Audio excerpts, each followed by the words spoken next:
Equation है उसका question. आज मैं अकाउंटिंग इक्वेशन के क्वेश्चन का सॉल्यूशन कराऊंगी। और सॉल्यूशन देखने से पहले हम देख लेते हैं कि कल जो हमने क्वेश्चन लिखा था उसकी एंट्रीज क्या थी, क्योंकि accounting equation entries two base है। अगर आपने एंट्रीज सही किए तो आप अकाउंटिंग इक्वेशन भी सही करेंगे। तो पहले एंट्री देख लेते हैं। पहली एंट्री हमारी थी बिजनेस स्टार्ट करने की।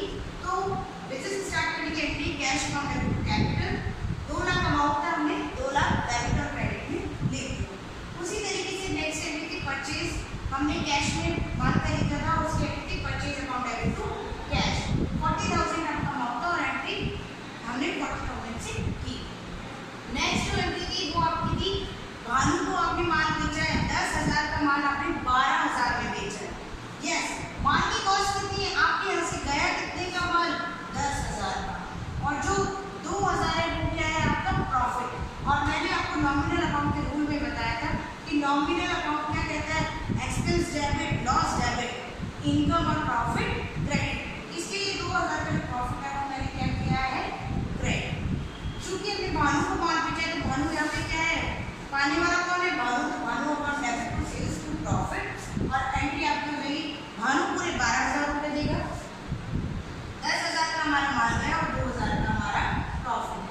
जो ये प्रॉफिट है वो कहाँ जाता है, अल्टीमेटली हमारी कैपिटल को बढ़ाता है। बिजनेस को जब मैंने स्टार्ट किया तो 2 लाख कैपिटल थी, लेकिन अगर मुझे ट्रांजेक्शन करने के बाद, सारी चीज़ें करने के बाद अगर 2,000 का प्रॉफिट होता है तो मेरा इस साल का जो कैपिटल बढ़कर 2 लाख से कितनी हो गई, 2,000 और हो गई। तो अब जो टोटल होगा वो 2 लाख 2,000।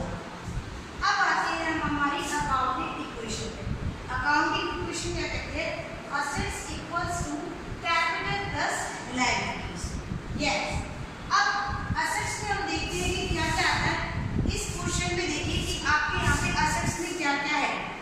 कैश क्या है आपकी असेट्स, कैपिटल कैपिटल में जाएगा, परचेज परचेज क्या है गुड्स मतलब माल। अगर आपने पैसा देके कोई चीज़ खरीदी है तो वो किसकी है, आपकी। अगर वो हमारी उसमें ऑनरशिप हमारी है तो वो क्या है असेट्स। तो गुड्स भी हमारी क्या है असेट्स। परचेज का मतलब स्टॉक, स्टॉक क्या है हमारी असेट्स। इस एंट्री में कैश गया तो कैश माइनस हो जाएगा।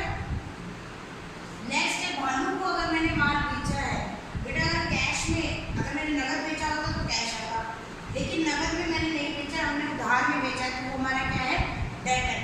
आज नहीं तो कल वो पैसा जरूर देगा ही। अकाउंटिंग इक्वेशन पे, अकाउंटिंग इक्वेशन क्या कहते हैं, assets equal to capital plus liability. अब देखिए जो फर्स्ट हमारा ट्रांजेक्शन है उसमें कैश है। कैश क्या होगा हमारी असेट, तो हमने असेट साइड लिखा है कैश, और कैपिटल कितनी है, कैपिटल को कैपिटल साइड लिखा है। अमाउंट कितना है बेटा, 2 लाख की कैश का, 2 लाख की कैपिटल का। तो ये अमाउंट क्या इक्वल है, यस ये अमाउंट इक्वल है। फर्स्ट ट्रांजेक्शन में अमाउंट दोनों साइड इक्वल हो गया। नेक्स्ट जो ट्रांजेक्शन है वो है purchase account debit to cash. Purchase का मतलब है आपका स्टॉक आया है, स्टॉक आया है तो आपके लिए वो क्या है असेट, क्योंकि माल खरीदा है उसकी ऑनरशिप हमारी है, और स्टॉक को क्या बोलते हैं असेट्स है वो हमारी। तो असेट्स अगर आई है 40,000 की, लेकिन कैश गया है तो कैश भी हमारी क्या है असेट।